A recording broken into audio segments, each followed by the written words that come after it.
only mummy film I was interested in, and the only one I'd ever seen was the original with Boris Karloff. And it's funny because people started throwing other ideas at me as I was going on. They say, oh, do you have this in it? And do you have that in it? And I said, no, where does that come from? They go, the mummy movies. And I was like, oh, I only watched the original. And in the original, Boris Karloff, he's only the mummy, you know, a mummy for the first scene. And the rest of the movie, he's Boris Karloff with like kind of little wrinkles. And people are so used to guys wrapped in bandages, you know, and that's what I wanted to get completely away from, because that wasn't at all the intent or the look of the original, and that's not at all our look.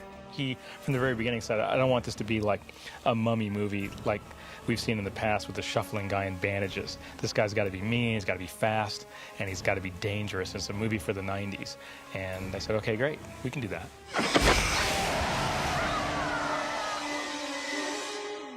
God, I hate it when these things do that. Is he supposed to look like that? No, I've never seen a mummy look like this before. He's still... Juicy. Yes. The great original Mummy was made in 1932 at Universal Studios.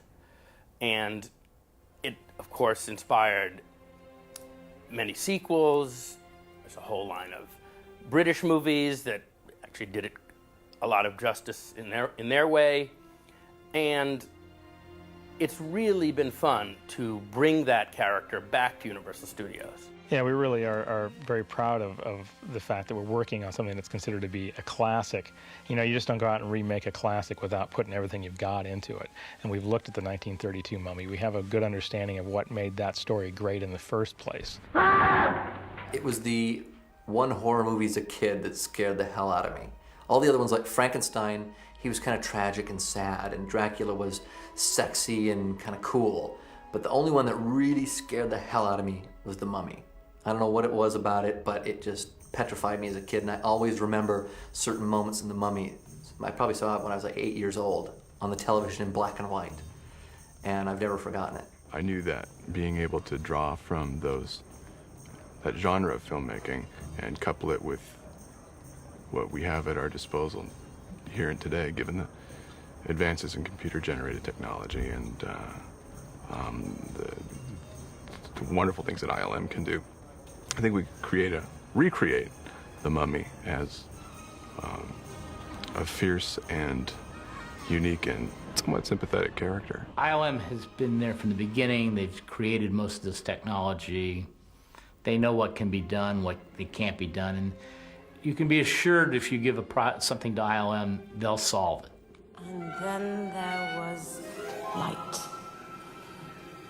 Hey, that is a neat trick. Every movie that we work on, we try to do something really new and exciting. That's kind of our deal at ILM, you know. And so whatever project comes into us, we try to infuse it with something that we can bring to the movie. That's why people hire us, is we bring something to the film above and beyond just great effects. Their knowledge and creativity is just spectacular. It's just above and beyond anything I expected. They challenge me. I'm so used to asking people, can you give me this and this and that? And everybody's saying, well, how about just this? And at ILM, I say, can you give me this, this, and that? And they said, okay, and how about this? And I'm very pleased with them. Our business here at Industrial Light and Magic is to help directors tell their stories.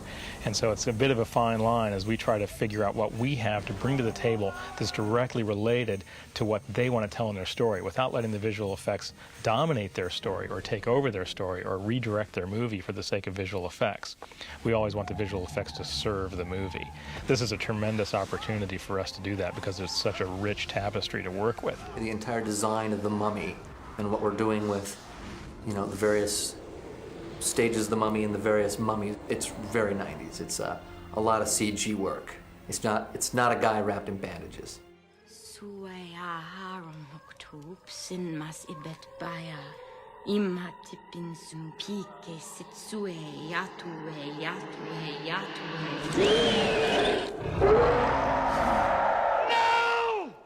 You must not read from the book! Well, I think the special effects are going to help us create the magic of the Mummy.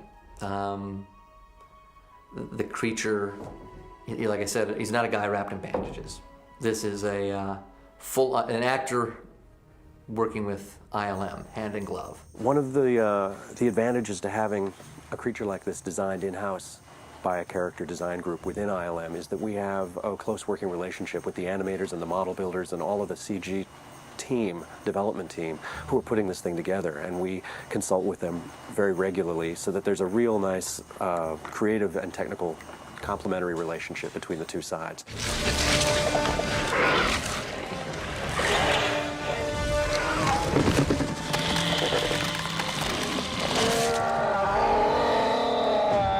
We are in serious trouble. We started looking for a way to make the most organic and interesting creature that we had ever produced at ILM. And that meant working out ways of bringing complexity and interest to the look of the mummy. He couldn't be wrapped up in bandages, we knew that.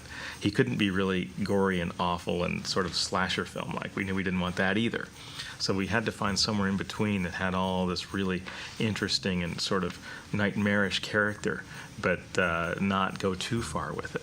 One of the prerequisites for the movie was to try and stay away from something that was very gory and realistic looking in that respect. No blood, no fluids, and the sense of something that's really like cut, but more like a stylization of what that body would be, so that you don't go, ooh, what is that when you see the character, but still is really striking and horrifying. We started out sort of building from the skeleton up and adding in all different kinds of different anatomy to the character, and then putting a bit of bandage here, a bit of bandage there, and seeing what we liked. We started then showing these things to Steve and having him react to what he liked. We went through an enormous pile of concepts and designs with a really tight team of artists here. A variety of different styles were used in the initial brainstorming. We just threw a whole lot of different ideas at the director. This was done long before we'd ever found out who was being cast. Arnold Vosloo had not been cast yet, so we were drawing facial types that would change quite a bit. So here you see different artists' takes on him growing back from a totally skin and bones mummy back to something a little bit more evolved. You can see here he evolves a little bit more, treatments of him with more skin and the bandage. So from these he'd circle. I really like the mouth here, but can you combine it with the eyes here and the neck there? And we produced a hybrid version. Here's a drawing that was the final evolution of the design process for his whole body. After we got the pencil drawings approved, we then went ahead to visualize stages 3 and 4. And by this time, Arnold Vosloo had been cast, and we were able to get really good quality photographs of him. So these headshots were scanned into the computer, and using digital paint tools, I was able to paint all of this horrible desiccated rot onto him where he has not healed yet. This became a test for the grossness threshold of this movie. We used this stage of the artwork and the computer tools to really develop the color, to play with the color, to keep it looking dry and dusty and rotted and not gory and bloody. That was the distinguishing thing we had to be very aware of here. And eventually we found a way to sort of the perfect set of stages of where we wanted to be with each particular stage of the mummy's development. Through artwork, and then we started building maquettes and building statues of the heads and the models of the full bodies, so that we could all agree and all know what it is that we were looking at. These are called maquettes, and they're a very faithful representation of the artwork, but carried into the third dimension. And this acted as the color reference for all the CG artists later and the painters to play with light on this model. Taking it into a 3D form was extremely valuable and essential part of the process. As you can see, it's the most useful tool to get everyone to agree. It has all the little dangly bits and everything, the shininess, the color, all worked out here. And it's the next step in the evolution from the 2D artwork. We got that into 3 dimensions and started sculpting it in our model shop at ILM.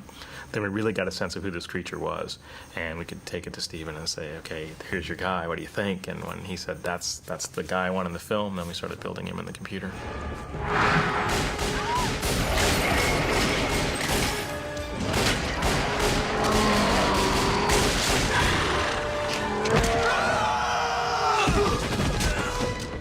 Well, I think the thing that we've really tried to strive for as we've been working on this film is to take the things that we already know how to do and push those things forward, and put things on the screen that are more complicated, more sophisticated, and more interesting than what we've seen before.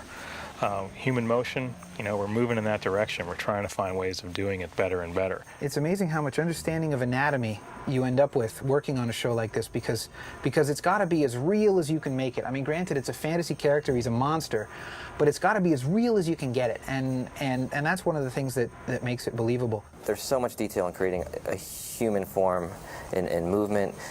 We know what a human looks like. We know how a human moves, and to make it convincing, you really have to get it right, and that was incredibly difficult. That required that we kind of work from the inside out. So my job on The Mummy was to make all of that mechanics, all of that body mechanics of a human body work. So the first thing we would start with is the mechanics of movement of a human skeleton. Normally you can, with a character like, maybe a T-Rex or Mars Attacks the Martians, that kind of thing, you don't have to build a lot of excess complexity into the character. You can pretty much use the simple case for shoulder joints, for elbows, for knees, for all those kinds of things. In our case, you were going to be able to see all the bones, so they had to move the way a real skeleton moves. So the very next step after the skeleton is getting the muscles to work correctly. Basically what we did is we took the skeleton, the correctly articulated skeleton, and we added the muscles onto it in such a way as that they connected up to the right places. Like we would connect the bicep to the right places on the arm, connect the forearm muscles, the brachioradialis, the triceps on the back would connect to the scapula and to the back of the arm as well as down to the elbow. We just basically followed, anatomy books, followed the assembly diagram, if you will. So the research and time involved to create this guy was astronomical, involving months of work. Probably about 2 or 3 months for myself alone, plus months of the people that were helping. This represents a kind of a hood open view of the mechanics of the musculature as we put it together. Each and every one of those little pincushiony things, this is kind of the acupuncture version, each one of these pincushion things represents, some mechanism that twists or rotates or pushes or pulls or somehow deals with placing the muscle where it needs to be.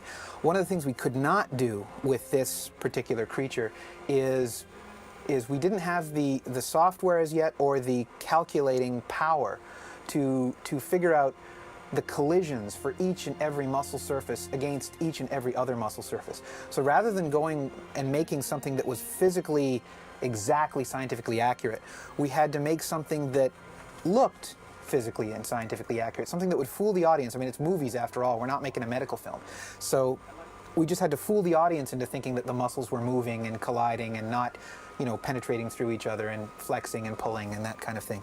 This is kind of the completed musculature on the character of Imhotep. As you can see, a lot of the muscles have been done fairly successfully, especially if you look in between his shoulder blades. You can see how as he pulls his arms back and so on, you get the bunching and stretching that you would really get on someone's back. His thighs flex accurately. His arms flex. When he rotates his wrist, you can see the forearm muscles all twist naturally around the bones. So we were pretty happy with this. This required, again, hours and hours, days and weeks of enveloping and tweaking how the muscles work. We'd do a take and we'd see one of the shoulder muscles twists inside out when he pushes his arm forward, and so we'd have to go in and fix that. And we'd run it again, and then we'd find some other little muscle that pops or jerks or turns sideways. Or there's so many tiny little pieces that it required a lot of research and a lot of brute force, diligent, disciplined effort to get it all to work properly. Or at least, there's still flaws, to work convincingly. Okay, this was one of our first tests of our skinning software. This is software that was developed by John Anderson here. And basically what it does is it takes the outer skin of a creature and the skeleton of a creature and all the muscles that are inside, and it fills that volume between the skin and the bones with virtual flesh. So what happens is that the gray skin that you're seeing here is the outermost part of the virtual flesh.